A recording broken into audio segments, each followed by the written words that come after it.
Well, hello everyone, and welcome to the Four Persons. I am here in Lisieux, France, the home, of course, of Saint Therese of Lisieux, the little flower.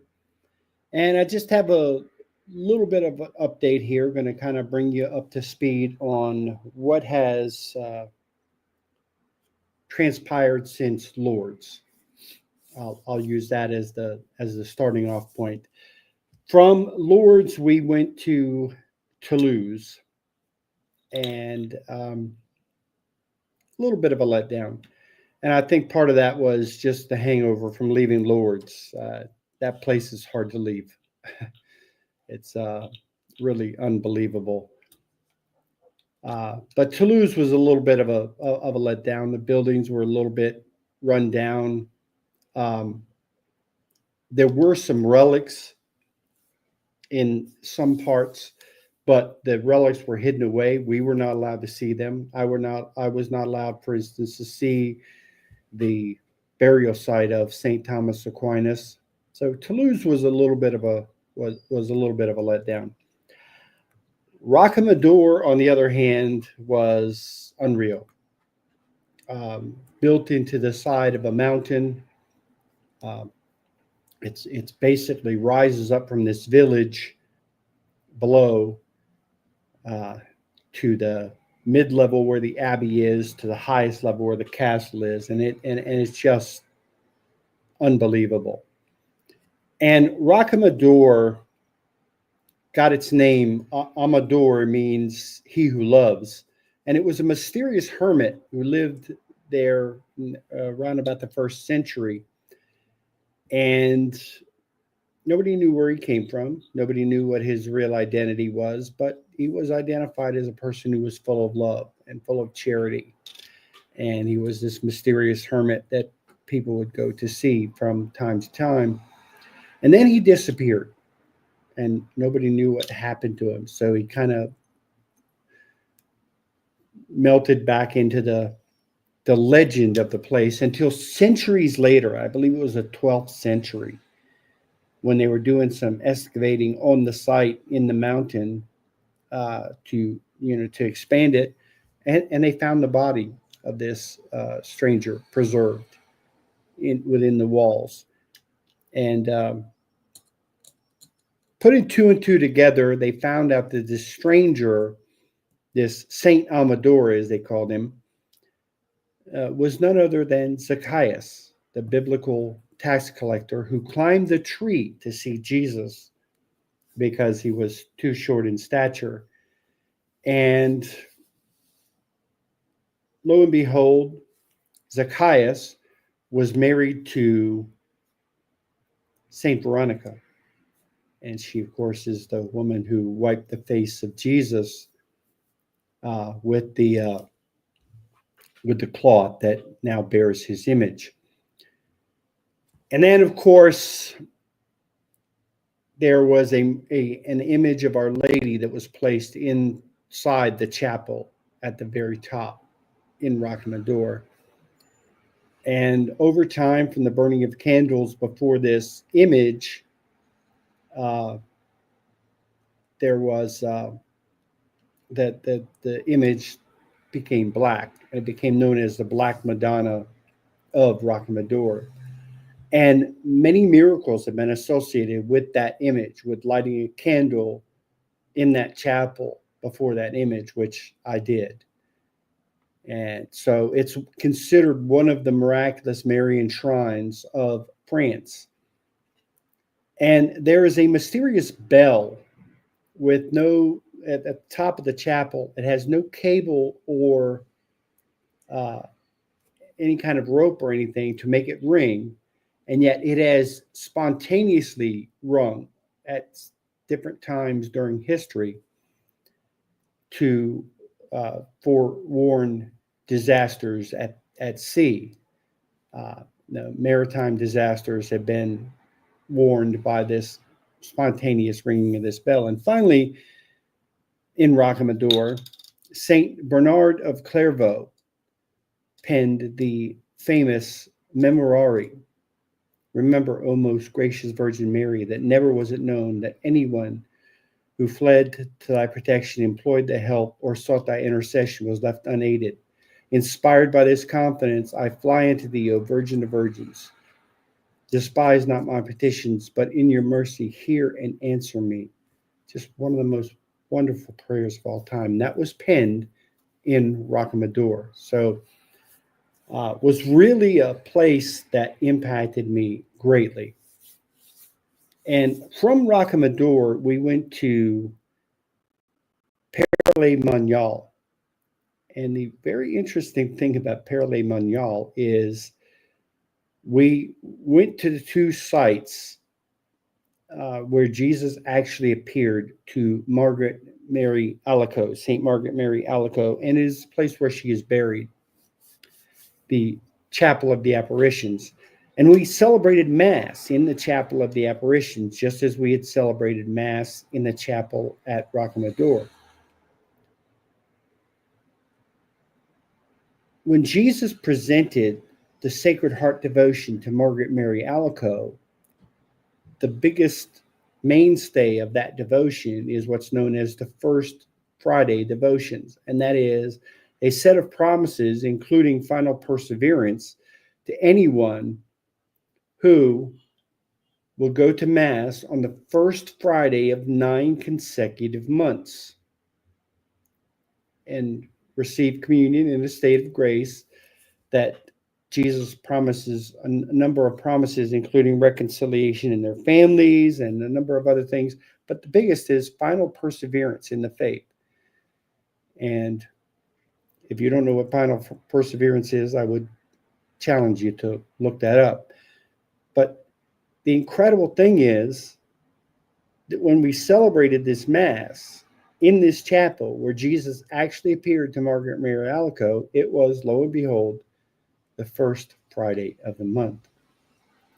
Now, this is actually the 10th consecutive First Friday where I have attended Mass. I completed the First Fridays in September, and now using this as a motivation, I'll attempt to complete them again. I would complete them in June, and that would actually mean 18 consecutive First Fridays that I will have attended if I'm able to complete it. So I will have completed the First Friday devotion back to back.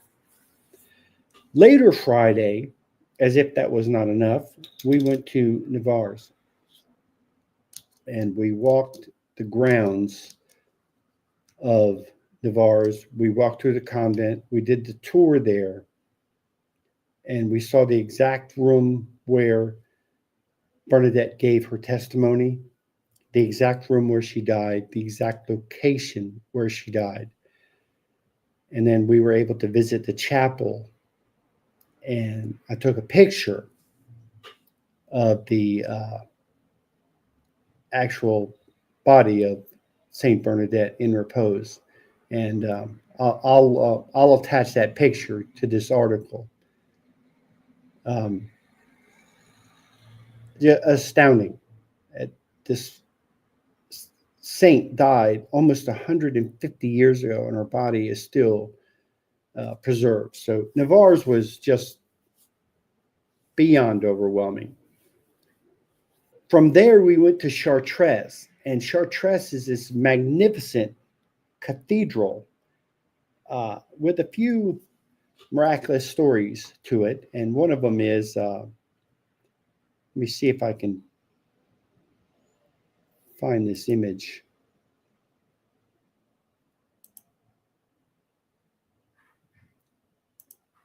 See if this is it.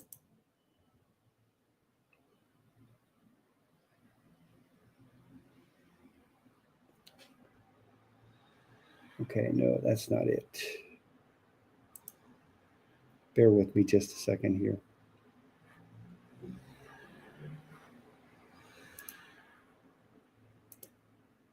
Might take me a second, but I want to show you this image. This is just unbelievable stuff here.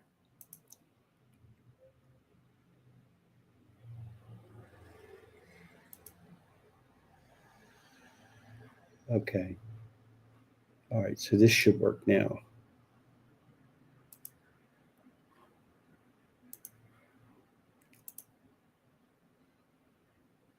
Okay, there it is. This image is in the cathedral in Chartres, and what you're looking at here is the actual veil that covered Our Lady when she was pregnant with the child Jesus.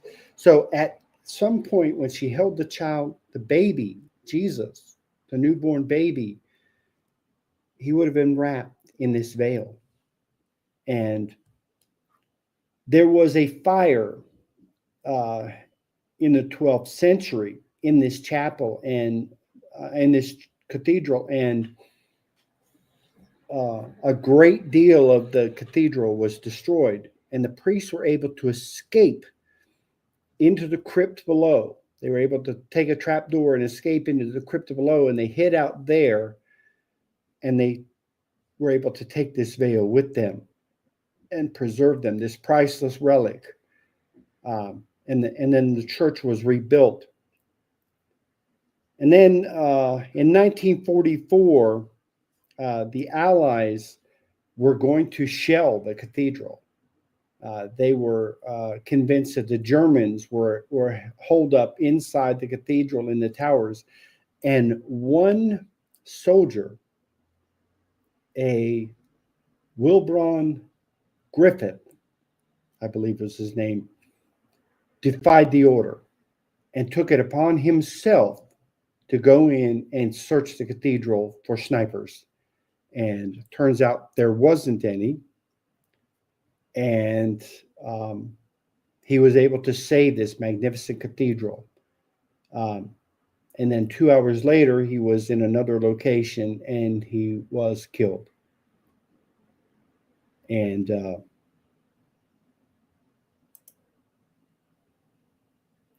right, so how do I exit?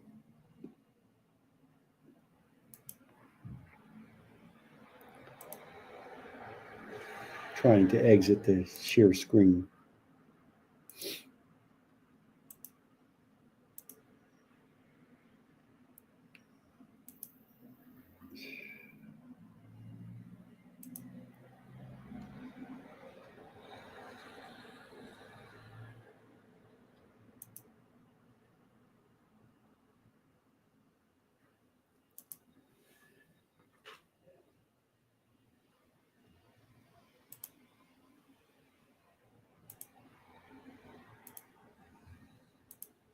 There we go. So from Chartres, we took this trip to Lisieux, which is where we're at now. And it was quite a trip. And there was a lot of rain and everything on the way. So we're in Lisieux now, and the rest of the group went to Normandy Beach, where the D-Day invasion took place. Now, with full reverence and appreciation for what the soldiers did and all that, wasn't anything that interested me. It has nothing to do with Marian shrines or anything like that. As far as I'm concerned, it doesn't belong on this tour. As far as I'm concerned, that's just my humble opinion. They went and they enjoyed it. I presume they'll be back here about 1 o'clock. It's about 10:30 here now, 10:30 in the morning, and it's about 4:30 back home on the East Coast of the United States as I'm recording this. But when they come back, we are going to go to Mass at the Basilica of Saint Therese of Lisieux, which is the second largest pilgrimage site in France behind Lourdes. And then we will tour the Basilica, we'll tour the convent and the community, learn all about the life of Saint Therese of Lisieux, who died at 24 years old. Then after we're done with Lisieux, tomorrow, well, not after we're done with Lisieux, but after we're done with today, tomorrow we will go to Mont Saint Michel site, one of the sites of the seven sites on the sword of Saint Michael, and it's this island magnificent island site dedicated to St. Michael. And then we'll come back and we'll spend the night in Lisieux again, and then leave for Paris. And at Paris, the big site is, we'll see the site of the miraculous medal, we'll see Notre Dame Cathedral, we'll see Eiffel Tower, and then and after 2 days in Paris, we'll pack up and return home. So this has been um, a very compelling and amazing pilgrimage. And the one saint who's come up over and over and over again, who's kind of been at the forefront of this whole thing, is, of course, Saint Bernadette and the experience of Lourdes. So just real quick review uh, where I've gone so far on this site from start to finish. On the 22nd, I left Dulles, the Hilton Hotel in Dulles, and took the shuttle to the airport. And after a long wait in the airport, flew out of Dulles International Airport, flew into Lisbon. And that was an all-night flight, like 7 hours. After about 3 hours plus to clear the airport in Lisbon, we then were able to get a hold of the driver who took us back to the hotel. And after she took us back to the hotel, we did a tour of the city of Lisbon, including going to Mass at the birthplace of St. Anthony of Padua. I was not impressed with the hotel in Lisbon. They lost 2 of my bags, and we had to go and search for them. And then they decided dinner took forever. I mean, it was like, 10 o'clock at night, by the time we're getting our last course in the meal. And then, of course, when we go to bed at 10 o'clock at night, they decide to start blaring loud music and do a light show. I was not impressed with the hotel in Lisbon. The next day, we went to Santarém and to the site of a Eucharistic miracle. And I had my picture taken at the very site with Carlo Cutis, had his picture taken when he visited the very same church where this Eucharistic miracle took place. We then went to the village of Alstruel, where the 3 shepherd children of Fatima grew up. And that was really incredible, going through their homes, going through the town that they grew up in, and all of that. And then on to Fatima. And Fatima, I mean, part of the procession to bring Our Lady into the area there at Fatima. Mass at the chapel in the basilica, rosary and everything right there at the cova where she appeared. The vision of the sky from the cova, just as they would have seen it on that night. Going through the museum, seeing the relics, including a relic of the True Cross. Fatima was just overwhelming. From there, we went to Santarém. Santarém was not, it didn't have any particular miraculous images or anything associated with any particular saint. It was kind of like a sightseeing tour. My back was bothering me, and for me, we did way too much walking at Santarém. Salamanca. I'm sorry, not Santarém, Salamanca. I didn't enjoy Salamanca all that much. But from there, we went to Albe de Tormes, where St. Teresa of Avila died. We had Mass in the chapel next to where St. Teresa of Avila died. Albe de Tormes was overwhelming. We went from there to Avila, where she was born. We spent the night in Burgos, and basically that's all we did in Burgos is spend the night. From there to Loyola, and we had Mass in the chapel next to where St. Ignatius of Loyola had his conversion. From there, we went to Lourdes, and I could do a whole show on everything that we experienced in Lourdes. The basilicas, the grotto, the Eucharistic procession, the house that Bernadette grew up in. Just everything about Lourdes was just unbelievable.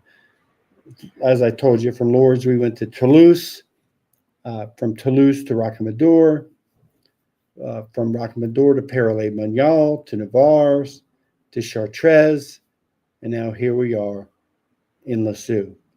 And so just wanted to give a little update, and thinking about you all back home, praying for you in all these wonderful sites, and picking up, some souvenirs, but not a whole lot, some rosaries and such. And I should be flying back to America on the 8th. That was the other thing. There was this pall of this strike that was hanging over our heads. And thank God, through the intercession of Our Lady, the strike was canceled. So I should be flying home Wednesday, the 8th. And I'm still planning on going to Wisconsin, to Our Lady of Champion, but haven't decided exactly how I'm going to do it. Am I going to try to drive out there? Am I going to try to fly out there? I don't know. I've got time to figure that out. So anyway, that's my update for now. God bless you, and have a wonderful day.